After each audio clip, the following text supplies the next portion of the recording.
This presentation supports the publication of the proposed submission version of the West London Waste Plan for public comment, being undertaken to meet the requirements of Regulation 19, where comments are invited on the legal compliance and soundness of the plan.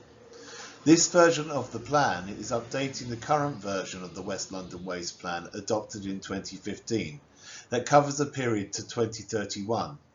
The proposed submission plan covers the period 2026 to 2041. It has been produced by the West London local planning authorities as shown on the slide, with technical support from BPP Consulting. The update to the West London Waste Plan has been prepared in the wider policy context set out in the graphic, including accounting for national policy, policy adopted for London as a whole, plus local plans prepared by each local planning authority party to the joint waste plan. Together with those local plans and the London plan produced by the Greater London Authority and any relevant adopted neighbourhood plans, the West London Waste Plan forms the development plan against which proposals for planning permission for waste-related development in West London is assessed. A side note on the West London Waste Authority, or WWA, this is the joint waste disposal authority responsible for arranging the management of household waste produced in West London, which forms part of the overall amount of waste that needs to be provided for. The proposed submission West London Waste Plan has three core components. It includes planning policies for waste-related development, it safeguards many existing waste sites, and it includes the limited release of some existing waste sites.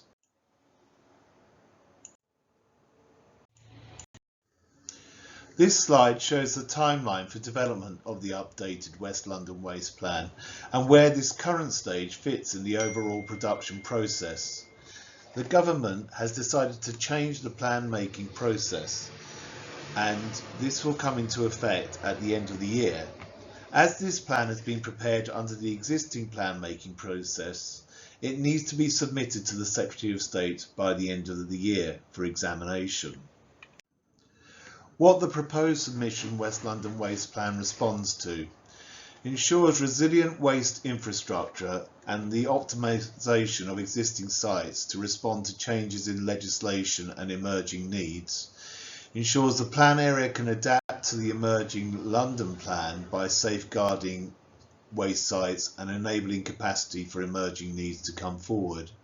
It protects the safeguarded capacity and strengthens waste management capacity in the long term by expanding the definition of existing waste sites that will be subject to safeguarding, supports the shift away from traditional waste sites and builds adaptability into the plan to accommodate for the evolving circular economy and new forms of infrastructure and land that will be required. It also ensures the plan remains flexible to accommodate emerging technologies that can reshape how waste is managed and thought about, and acknowledges the complexity of collecting data on waste movement and ensuring the plan remains adaptable to future waste flows.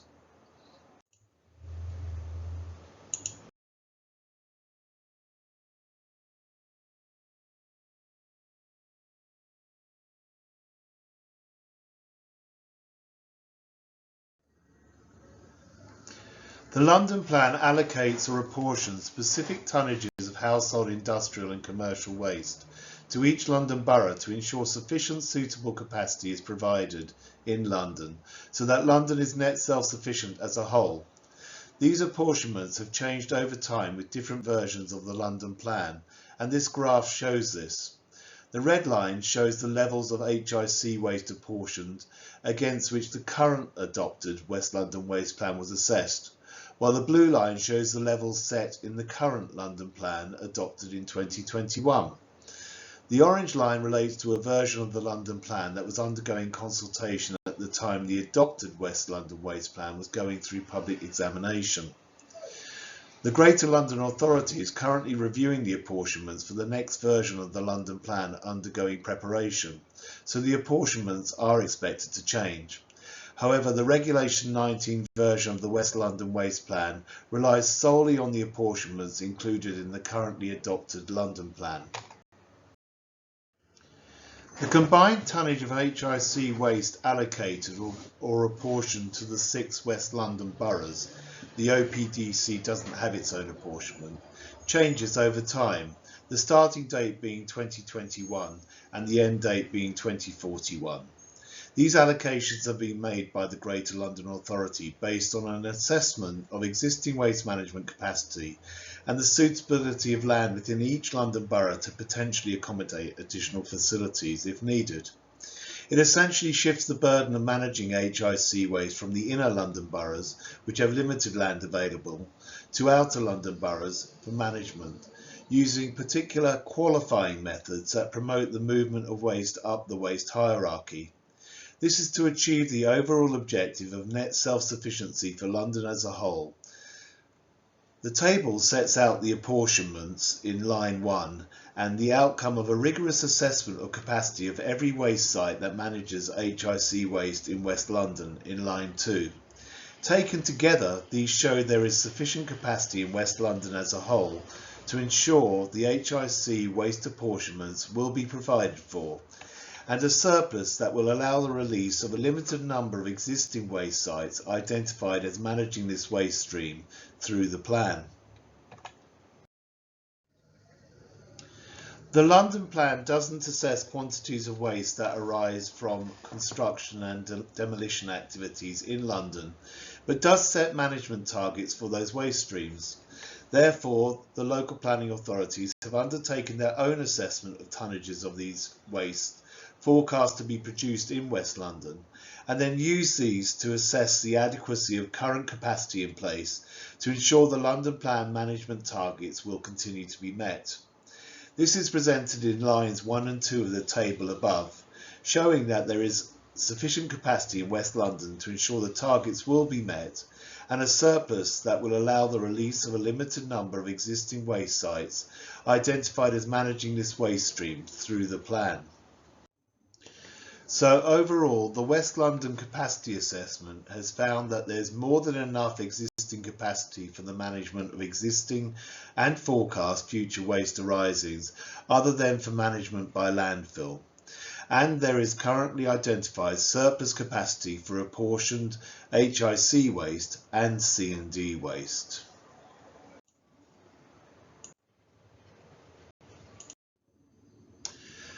So the proposed approach in the proposed submission West London Waste Plan on a waste stream basis is set out in this slide. For household, industrial and commercial waste, it is to maintain sufficient qualifying capacity to meet the current London Plan apportionment by safeguarding existing contributing capacity to the level in excess of the assessed need, to restrict additional provision for residual waste, because there is a national target to halve the quantity of waste managed through residual waste management methods by 2042, for no provision for landfill unless there is an overriding need, and to confirm the continued availability of management capacity for the unavoidable residual waste produced in West London, with waste planning authorities hosting facilities outside London. For construction and demolition waste, it is to maintain net self-sufficiency in management capacity by safeguarding existing contributing capacity to a level in excess of the assessed needs, to promote recycling and reuse on development sites, and to promote provision of additional capacity where need is identified or demonstrated, or moving waste up the waste hierarchy. And for hazardous and excavation waste, the existing capacity will be safeguarded and additional capacity sought in cooperation with other plan areas. The plan strategy includes safeguarding existing contributing capacity to a level in excess of the assessed need, to confirm the continued availability of out of plan area capacity where the wastes that are produced in West London are being managed at specialist capacity in other waste planning authorities, and to support the provision of additional capacity where need is identified or demonstrated. The sites shown on the map in this slide are those that are intended to be safeguarded under the proposed submission West London Waste Plan. Now, sites are proposed to be safeguarded on the basis of their existing assessed contribution to needed management capacity and the fact that the waste use taking place is lawful under land use planning law. A detailed site-by-site assessment has been undertaken, which is distilled in the listing in Appendix 2 of the proposed submission West London Waste Plan. Maps of the boundaries of each individual site to be safeguarded are included in Appendix 3 of the proposed submission West London Waste Plan. These maps have been prepared on the basis of best advice from the relevant local planning authority and input or feedback from site occupiers or landowners. 6 of these sites have been identified for release based on the fact that each falls within an area earmarked for redevelopment through the local planning authority's respective local plans. That would leave 66 sites in total to be safeguarded.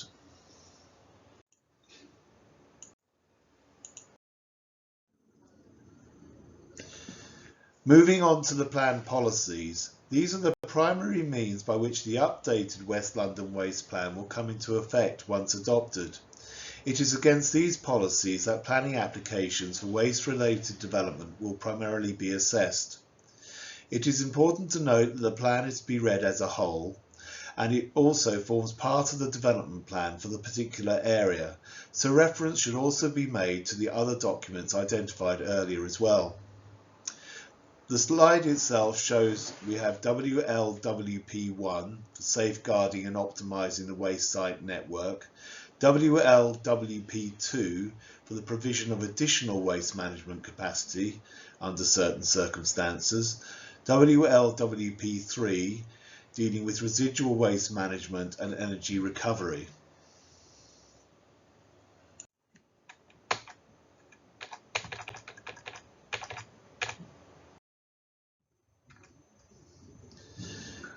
Then we have WLWP4, ensuring high quality and resilient waste management facilities.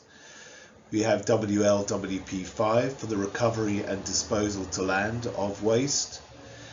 We have WLWP6 for circular economy and resource efficiency.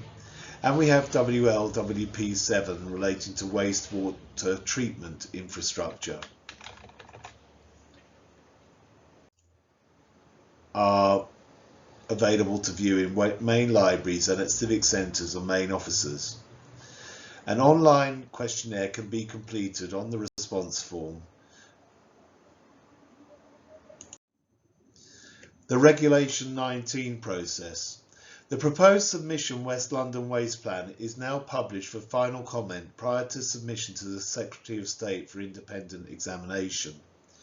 Comments on the legal compliance and soundness of the plan are invited until Monday the 28th of September 2026. Ealing Council is hosting the consultation on its online portal. There are reference hard copies available to view in main libraries and at civic centres and main offices of each of the London planning authorities. An online questionnaire can be completed, or the response form can be sent to a dedicated email inbox hosted by Ealing Council, along with an option to send to a postal address. Closed, the comments received will be analysed and any necessary changes made to the plan. The plan will then be submitted to the Secretary of State for independent examination, and once completed, the updated West London Waste Plan will be put forward for adoption in 2028.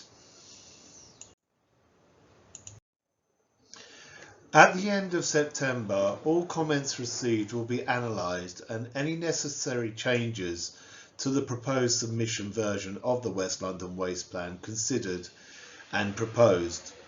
The plan will then be submitted to the Secretary of State for independent examination. Once that is completed, the updated West London Waste Plan will be put forward for adoption in 2028, with any modifications the independent inspectors consider necessary. Once it is adopted, it will replace the current version of the West London Waste Plan adopted in 2015.